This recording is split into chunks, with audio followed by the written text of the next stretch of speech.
جب میں فقہا کا نام لیتا ہوں، آج کل کے مذہبی اسکالرز جو نام نہاد آ رہے ہیں ان کو بہت تکلیف ہوتی ہے، یہ فقہا کیا لگا کے رکھی ہوئی ہے، قرآن حدیث کی بات کرو نا.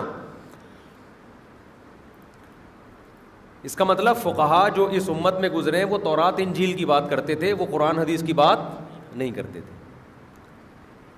آپ بھی لیبل قرآن حدیث کا لگاتے ہو، بات قرآن حدیث کی نہیں ہوتی، آپ کی اپنی رائے ہوتی ہے. وہ آپ قرآن حدیث سے ایک چیز اخذ کر رہے ہوتے ہو، وہ آپ کی رائے ہے، اور ایک وہ ہے جو فقہا نے اخذ کی ہے. تو آپ کی رائے کے مقابلے میں ہم کس کی رائے کو پیش کر رہے ہیں؟ فقہا کی. جیسے میں نے مسئلہ بیان کیا تھا نا کہ میاں بیوی 20-30 سال بھی اگر دور ہوں، ملاپ نہیں ہے، تو بچہ پیدا ہوگا تو کیا ہوگا؟ ثابت النسب. یہ کہا تھا نا میں نے. اس پہ بعض نام نہاد اسکالرز نے بڑا مذاق اڑایا میرا کہ دیکھو کرامتی بچے پیدا ہو رہے ہیں ان کے یہاں، 20-30 سال ہو گئے میاں بیوی ملے نہیں ہیں اور بچہ پیدا ہو رہا ہے، کس کے کھاتے میں ڈالا جا رہا ہے؟ شوہر کے. تو یہ حلالی کہاں سے ہو گیا؟ بعض لوگوں نے بڑا ریکارڈ لگایا کہ سارے کرامتی مولوی معاذ اللہ اس طرح کی باتیں. حالانکہ علمی بات کا جواب کیسے ہونا چاہیے؟ علمی انداز میں. جناب توصیف الرحمان صاحب جو سعودی عرب میں ہوتے ہیں، انہوں نے میرا بڑا مذاق اڑایا اس کلپ پہ، اور کہا کہ یہ بہشتی زیور کا دفاع کر رہا ہے، کیونکہ یہ مسئلہ لکھا ہوا ہے بہشتی زیور میں. پھر وہی جو محترم کا اسٹائل ہے کہ اندھے مقلد ہیں اور بہشتی زیور قرآن و حدیث کے خلاف. اور پھر ایک حدیث کوٹ کی ہے بخاری کی، جو میں نے بخاری کی حدیث کوٹ کی تھی اسی کا غلط مفہوم بیان کیا ہے. بخاری کی حدیث ہے الولد للفراش، بچہ اس کا جس کے بستر پہ پیدا ہوا، یعنی جس کی بیوی کے پیٹ سے پیدا ہوا. یہ تو سب مانتے ہیں، اس حدیث کا یہ مطلب ہے. جو زانی ہے وہ محروم ہوگا، اس کو بچہ نہیں ملے گا. اس حدیث کا صاف مطلب ہے کہ زنا ثابت بھی ہو جائے، پتہ چل جائے کہ اس نے زنا کیا ہے، بچہ پھر بھی اس کا نہیں ہوگا.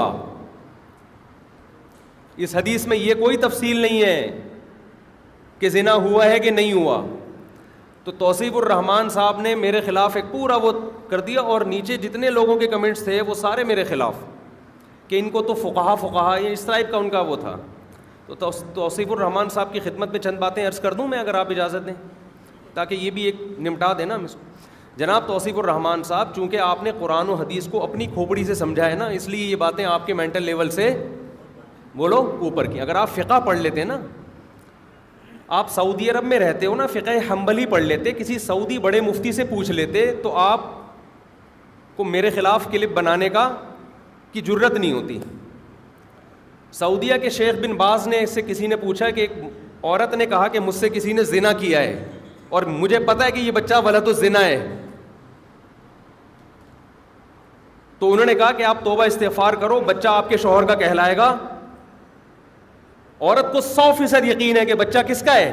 یہ زنا سے پیدا ہوا ہے. تو پہلے توصیف الرحمان صاحب آپ ایک کلپ کس کے خلاف بنائیں؟ سعودیہ کے سابق مفتی اعظم شیخ بن باز رحمہ اللہ تعالیٰ کے خلاف بنائیں.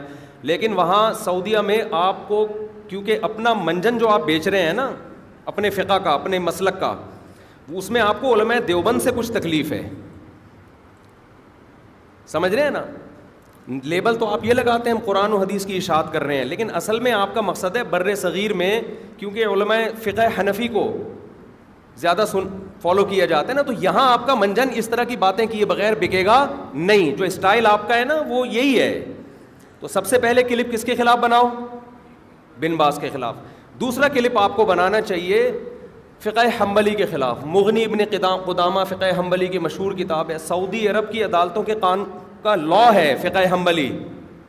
جب جج وہاں پہ وکیل بحث کر رہے ہوتے ہیں نا، قرآن اور حدیث کے ساتھ ساتھ فقہ حنبلی کی کتابوں کے حوالے دے رہے ہوتے ہیں.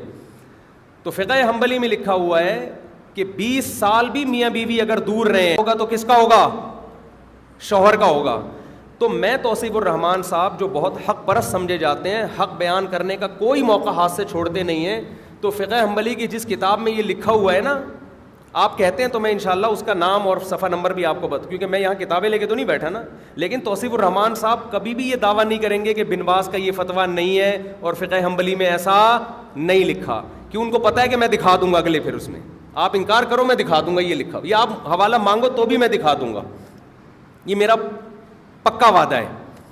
تو جناب توصیف الرحمان صاحب سے میری گزارش ہے کہ آپ ایک لال رومال ڈال کے اسی طرح کیمرے میں اسی اسٹائل سے جو مغلظات آپ نے بہشتی زیور کے خلاف بکی ہیں, آپ وہی فقہ حنبلی کی کے خلاف بھی بولو بکیں. کائنڈلی بکیں کے ساتھ کائنڈلی جڑتا نہیں ہے. کائنڈلی کا مطلب تو کائنڈلی نا, بکیں تو تھوڑی سی ابیوزو لینگویج ہے. اور مجھے اس اسٹائل میں جواب دینا اچھا نہیں لگ رہا, لیکن آپ کا اسٹائل اگر علمی ہوتا نا, جو کبھی بھی ہوتا نہیں ہے, تو میں بھی علمی انداز میں آپ کے احترام کے ساتھ جواب دے دیتا. بعض اہل حدیث ہیں, ان سے ہماری ڈیبیٹ ہوتی ہے, لیکن تمیز سے ہوتی ہے. وہ بھی ہمارا احترام کرتے ہیں, ہم بھی احترام کرتے ہیں, کوئی طنز نہیں کرتے. یہ لوگ, یہ جو مولانا احتشام الہی ظہیر صاحب ہیں, کتنے سلجھے ہوئے آدمی ہیں اہل حدیث میں. یہ توصیف الرحمان صاحب تو لگتا ہے کہ ان کا مقصد ہی منجن بیچنا ہے, قرآن حدیث نہیں ہے. جہاں موقع ملے گا بہشتی زیور کے خلاف ایک کلپ ریکارڈ کروا دیں گے. وہی بات سعودی علماء نے لکھی ہوگی تو چپ بیٹھے ہوں گے. تو جناب توصیف الرحمان صاحب, آپ کے حق پرست ہونے کو میں اس وقت مانوں گا کہ آپ واقعی قرآن و حدیث کی خدمت کر رہے ہو. جو اسٹائل میں آپ نے بہشتی زیور اور میرے خلاف کلپ ریکارڈ کروایا ہے, مغنی ابن قدامہ جو فقہ حنبلی کی مشہور کتاب ہے, اور علامہ ابن قدامہ جو فقہ حنبلی کے مشہور عالم ہیں, ان کے خلاف بھی آپ اسی اسٹائل سے کلپ ریکارڈ کرواؤ جس میں لکھا ہے کہ میاں بیوی 20 سال بھی ایک دوسرے سے دور رہے ہوں تو بچہ حلالی ہوگا, ناجائز بولو نہیں ہوگا. سمجھتے ہیں, لیکن ان لوگ کبھی بھی نہیں کرائیں گے. ان کو بیر ہے بہشتی زیور اور فقہ حنفی سے, کیونکہ ہندوستان, پاکستان, بنگلہ دیش, یہاں جب سے اسلام آیا ہے فقہ حنفی کی شکل میں آیا ہے, تو ان کو فقہ حنفی سے بیر ہے. اور یہاں اہل سنت والجماعت میں 99% سے زیادہ لوگ فقہ حنفی کو فالو کرتے ہیں, تو اس لیے اس کے پیچھے پڑے ہوئے ہیں.